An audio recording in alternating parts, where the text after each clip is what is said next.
خاکو بود و از آتشو آزاد زی خاکو بود و از آتشو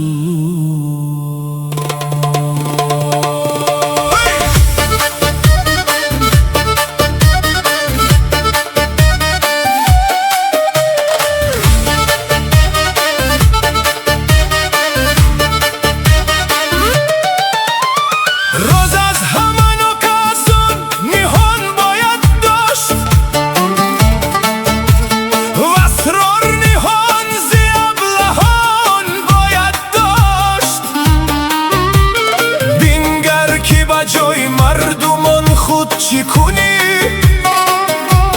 چشم از همه مردمان همان باید داشت چشم از همه مردمان همان